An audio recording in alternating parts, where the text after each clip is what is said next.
Hi, welcome to the chapter. இந்த சாப்டரில் நம்ம என்ன பார்க்க போகிறோம் அப்படின்னா, டொமைன் அண்ட் ஹோஸ்டிங் அப்படின்னா என்னென்னு பார்க்க போகிறோம். ஒரு வெப் டிசைனுக்கு ரொம்ப ரொம்ப முக்கியமானது ஒரு டொமைன் அண்ட் ஹோஸ்டிங். ஃபஸ்ட்டு டொமைனாக என்னென்னு பார்ப்போம். டொமைன் அப்படின்னா ஒரு பிராண்ட், ஒரு பிராண்டிங். இந்த நம்ம இந்த உலகத்தில் நம்ம எல்லோரும் மனுஷங்க தான், பட் நமக்குன்னு ஒரு பேரால் தான் நம்ம ஐடென்டிஃபை பண்ண போகிறோம். அது மாதிரி தான் இந்த ஆன்லைன் உலகத்துலேயும். இந்த ஆன்லைன் உலகத்தில் நமக்கான ஒரு அடையாளமாக பேராக இருக்கிறது அந்த டொமைன் நேம் தான். உதாரணத்துக்கு நம்ம சொல்ல போனோம்னா யூடியூப்.com, google.com, yahoo.com, அதெல்லாம் நேம், அதெல்லாம் உங்களோட பிராண்ட். ஃப்ளிப்கார்ட்.இன், மீஷோ.இன், அது .இன் அதுக்கு பின்னாடி வருதில்ல. இன்னா இந்தியன் பேஸ்டு, யூஎஸ்னா யூஎஸ் பேஸ்டு, காம்னா அது ஃபுல்லாக ஆல் ஓவர், ஓஆர்ஜினா ஆர்கனைசேஷன், அந்த மாதிரி கொஞ்சம் வேரி ஆகும். அதில் .com அப்படிங்கிறது கொஞ்சம் காஸ்ட்லியஸ்ட் டொமைனாக இருக்கும். அந்த டொமைன் தான் நம்மளை ஐபி அட்ரஸாக இன்டெக்ட் ஆகிட்டுருக்கும்.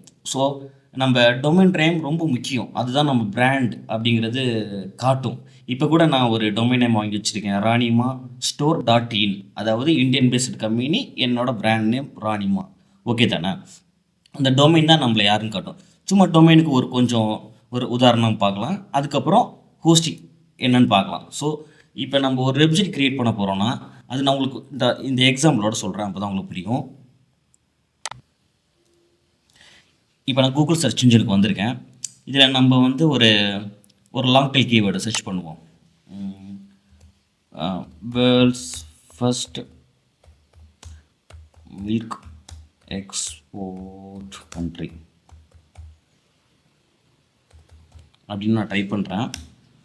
டைப் பண்ண உடனே New Zealand, list of milk export, New Zealand, Germany, Europe, oceans, north American and milk product. India is the large milk producer countries 24 of global milk producers. India தான் ஃபஸ்ட்டில் இருக்குது.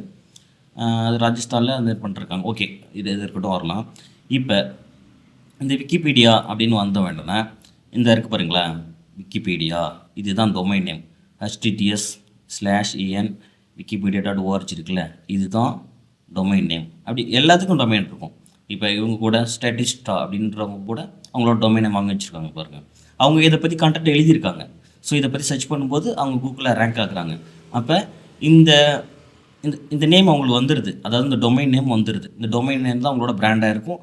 இதுக்குள்ளே தான் நம்மளோட டேட்டாஸ்லாம் கலெக்ட் பண்ணி வச்சுருப்பாங்க. அது பேர் தான் ஹோஸ்டிங் சொல்லுவாங்க. ஸோ நமக்கு வந்து டொமைன் நேமுங்கிறது ரொம்ப இம்பார்ட்டன்ட். இப்போ எக்ஸ்போர்ட் இம்போர்ட் இன்டியா டேட்டா.இன் அப்படின்ட்டு இருக்குல்ல, அது அவங்களோட டொமைன் நேம் அதிலே வாங்கி வச்சுருக்காங்க பாருங்கள். இது அவங்களோட பிராண்ட். இங்கே அவங்களோட நேமும் வந்துடுது, டொமைன் நேமும் வந்துடுது. வித் இங்கே HT/ன்னு இருக்குல்ல, இதான் டொமைன் நேம். ஓகே தானே? இதான் டொமைன் நேம். அப்படி பார்த்தா எல்லாமே டொமைன் நேம்ஸ் தான். இந்த google.in, youtube.com எல்லாமே டொமைன் நேம் தான். ஓகே தானே? அதுக்குள்ளே இருக்க டேட்டாஸ், இப்போ நான் போய்ட்டு இதை கிளிக் பண்ணி விட்ற போகிறேன்னா, இந்த டேட்டாஸ்லாம் கலெக்ட் பண்ணி வச்சுருக்கிறது எதுனா ஹோஸ்டிங்னு சொல்லுவாங்க. அதை பற்றி நான் உங்களுக்கு எப்படின்னு சொல்கிறேன். ஆக்சுவலி நம்மளோட நேம் இந்த இன்டர்நெட் வேர்ல்டில் நமக்கான ஒரு பிராண்ட் நேம் அப்படிங்கிறது தான் இந்த டொமைன் அப்படிங்கிறது. இப்போ நம்ம என்ன விஷயமா இருந்துட்டு போட்டோம், இப்போ நம்ம ஒரு சின்னதாக நம்ம வீட்டு பக்கத்தில் யாரோ ஒருத்தவங்க வச்சுருக்காங்க, எண்ணெய் கடை வச்சுருக்காங்க, ஒரு தேங்காய் ஸ்போர்ட் பண்ணிருக்காங்கன்னா கூட அதை பற்றின ஒரு டொமைன் எடுக்கலாம். ஒரு டொமைன் நேம் எடுத்து கோகனட் எக்ஸ்போர்ட் அப்படி சம்திங், என்ன டொமைன் நேம் உங்களுக்கு அவைலபிளாக இருக்கும். அண்ட் டொமைன் நேம் அவைலபிளாக நான் உங்களுக்கு எப்படி செக் பண்ணுறது, டொமைன் நேம் எப்படி அவைலபிளாக இருக்குது அப்படிங்கிறது செக் பண்ணுறதுலாம் உங்களுக்கு ஃபியூச்சரில் சொல்கிறேன். இப்போ ஸோ ஒரு ஹோஸ்டிங் வாங்குகிறோம், ஒரு டொமைன் நேம் சூஸ் பண்ணிக்கிறோம், அதுக்கப்புறம் ஒரு ஹோஸ்டிங் வாங்குகிறோம், அதுக்குள்ளே வேர்ட்ப்ரெஸ் வச்சுக்கிறோம்.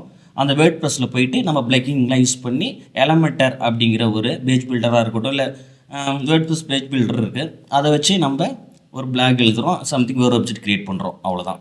இதுதான் வெப் டிசைனிங். ஸோ அதில் ஃபஸ்ட் ஆஃப் ஆல் ரோலாக ப்ளே பண்ணுறது பிராண்டிங்கில் டொமைன் நேம் பெஸ்ட்டு. ஓகே, நம்ம நல்ல டொமைன் நேமாக சூஸ் பண்ணணும். ஒரு 15 கேரக்டர் தான் இருக்கணும். .com இருந்தால் சூப்பர், .in இருந்தாலும் ஓகே தான். ஏன்னா ஃபாரின்லேருந்து பார்க்குறவங்க .in இந்தியன் பெஸ்ட் கம்பெனி அப்படின்னு நினச்சிப்பாங்க கண்டிப்பாக. ஸோ அதுதான் மெயின். நம்மளோட நேம், பிராண்ட் நேம் கரெக்டாக இருக்கணும். வேர்ல்ட்ஸ் டாப் எக்ஸ்போர்ட் அப்படின்னு இருக்கலாம், வேர்ல்ட்ஸ் டாப் எக்ஸ்போர்ட்டுங்கிற அந்த டொமைன் நேமாக அவங்க வாங்கியிருக்காங்க. ஓகே தான். .com அப்படின்னா அது வேர்ல்டு வைடாக இருக்குதுங்கிறது அர்த்தம். இப்போ .inனா இந்தியன் பேஸ்டு அப்படிங்கிறது, யூஎஸ்னா யூஎஸ் பேஸ்டு, யுனைடெட் பேஸ்டு அப்படி இந்த மாதிரி வரும். ஸோ இதான் டொமைன் நேம். புரியுதில்ல? டொமைன் நேம் வச்சு தான் ஓவரால் இங்கே இன்டர்நெட்டில் ரோல் ப்ளே ஆகுது. டொமைன் நேம் எந்த ஒரு எஸ்இஓ கண்டென்ட் மாதிரி எஸ்இஓ அதில் நல்ல ஒரு கண்டென்ட் கொடுக்கலாம் அப்படிங்கிற மாதிரிலாம் கிடையாது. நீங்கள் உங்களுக்கு பிராண்ட், உங்களோட என்ன பிராண்ட் வேணுமோ அது மேஜராக ஓவரால் ரோல் ப்ளே பண்ணாது. அதுக்குள்ளே இருக்க கண்டென்ட் டேட்டா தான் இந்த கூகுள் சர்ச் இன்ஜின் தேடி கொண்டு வந்து கொடுக்கும். அதுக்கு அது ஃபஸ்ட்டு மெமரியில் வச்சுக்கிறது என்ன, அந்த கூகுள் சர்ச் இன்ஜின் என்ன மதத்தில் வச்சுக்குது, அந்த டொமைன் கீழே தான் இந்த டேட்டாஸ்லாம் இருக்குதுன்னு சொல்லிட்டு உங்கள் டொமைனை தூக்கி மேலே ஊற்றி கொண்டு வந்து காட்டிடும். ஓகே தானே? Okay, thank you.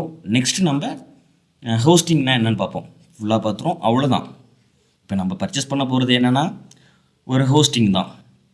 அது என்ன ஹோஸ்டிங், எது பெஸ்ட்டு அப்படிங்கிறத நான் ரொம்ப அனலைஸ் பண்ணி ஒரு நல்ல ஹோஸ்டிங் அவங்கள்ட்ட சொல்கிறேன். அதுலேயே நீங்கள் டொமைன் நேமும் வாங்கிக்கலாம். அது எப்படிங்கிறது இந்த ஃபர்தர் வீடியோவில் உங்களுக்கு சொல்கிறேன். நம்ம டிஜிட்டல் மார்க்கெட்டிங்க்கு நம்ம இன்வெஸ்ட் பண்ண போகிறது இது மட்டும்தான், அவ்வளோதான். ஒரு domain name with domain name free தான். ஒரு ஹோஸ்டிங் வாங்குறப்ப டொமைன் நேம் ஃப்ரீயாக வந்துடும். ஸோ ஒரு டொமைன் நேம் வாங்குறீங்க, ஒரு ஹோஸ்டிங் வாங்குறீங்க, அவ்வளோதான். வேறு எந்த வேலையும் கிடையாது. 1 year பிளான் தான். அது என்ன ஹோஸ்டிங்கிறத நான் ஃபர்தர் வீடியோவில் சொல்கிறேன். தேங்க்யூ. கலைவத்தில் தலை சிறந்தவன்